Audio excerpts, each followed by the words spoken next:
Yo guys, what is up? So if you're watching this, you know that I have already one losing trade sa phase 2 na to. And yes, today is May 16, 2024, 4:20 PM Philippine time. And we will try to find our second trade this day. So see you later guys. Yo guys, for today we will be analyzing EURUSD. And alright, let's start. I want to add pala guys, ito na rin siguro yung iti-trade ko ngayong araw kasi may potential naman siya na trade. What I am seeing here is that the price has already took the liquidity on our daily time frame. That is my first confluence. For the second confluence, for our time frame is currently on bullish market structure. But we don't have any retracements yet. So, I am looking for retracement at least hanggang dito sa imbalance na to. Kasi siya lang yung pinakamalapit na imbalance. And yes, we are already forming bearish momentum. Kasi napakalaki nitong candle na to. Pero 32 minutes pa naman siya before mag-close. And also sa 15 minutes time frame. Meron na tayong downtrend market structure na na-form. Which is ito. Actually, may entry na siya kung na-analysis natin siya kanina, which is ito, imbalance na yan. And our second entry, meron pa yan kasi tinitignan ko to kanina pa, but I think masyado pang maaga kanina. Pero yon still, ayan, second entry is, yung next na imbalance na form is ito na. Then after that, wala na. So, ang gagawin natin guys, maghahanap tayo ng bagong imbalance. Ayun yung iti-take nating trade. So let's say itong 15 minutes candle na to, may bagong 15 minutes candle na hanggang dito. Ayan, dyan na tayo magte-take ng trade. Ganyan lang. Tapos we will be targeting 1:3 or 1:2. So kung ita-target kasi natin yan ng 4 hours, malayo yan eh. Pero pwede natin siya i-try. Kung yan ta-targetin natin, we can get 16 RR. Malaki na masyado, 16 RR. Pero dati normal trades ko lang yan, but now, nalalakihan na ako sa kanya. I don't know why. Pero yon guys. I think our stop loss here will be 12 pips para safe. Depende pa naman to sa magiging imbalance natin. But yeah, I will update you sa magiging progress ng trade na to. See you later.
guys, update sa second trade natin. Natipin natin siya and we're back sa profits. So na-draw down kasi tayo ng 2%, but yeah, yung second trade natin nag-up tayo ng 3%, nag-take tayo ng 1:3 RR. So we're back in profits, 4% na lang. And ayun, the journal ko siya.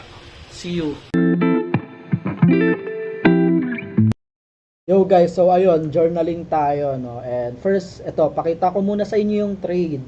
Ayan, nag-play out naman siya. Ayan, umabot siya ng 1 day and 2 hours before siya maka-TP. So, yun, journal natin. Copy link natin sa journal natin dito. So, PNL natin doon is plus 180 dollars yun ah. Ano, ba't hindi ko siya nilalagyan ng dollars? Plus 120, minus 120 dollars to. So, ito, 3%. Plus 3%. Nakakuha tayo ng plus 3% dito. Ayan. So, post notes ko doon. Ano bang natutunan ko sa trade na to? Kasi para sa akin, ano na lang, ilalagay ko na lang yung insight ko sa trade na yun. Stressful trade. So, market. Ang bagal kasi nung market nung time na to, since yan, no, kung makikita nyo naman, mabagal siya sa part na to. But, still, followed the plan. So, yun lang. And, yeah, ayun lang din yung reflection ko sa trade na to. So, para sa akin, yung natutunan ko sa trade na to is stick talaga sa plan. Kasi, if ever na hindi tayo nag-stick sa plan natin, may mga nakikita tayong ganito, failed lows or anything like this. Yan, mga OB, ito, bullish OB. So, kung hindi ka mag-stick sa plan mo, may chance na i-take mo yung gantong trade. Yun, matatalo ka lang, then parang pwede siya mag-cause sa psychology mo na manghinayang ka, which can cause also revenge trading or FOMO, yun. And yun lang for this video. See you sa third trading day natin. And subscribe, follow for more. I hope you learned something in this video.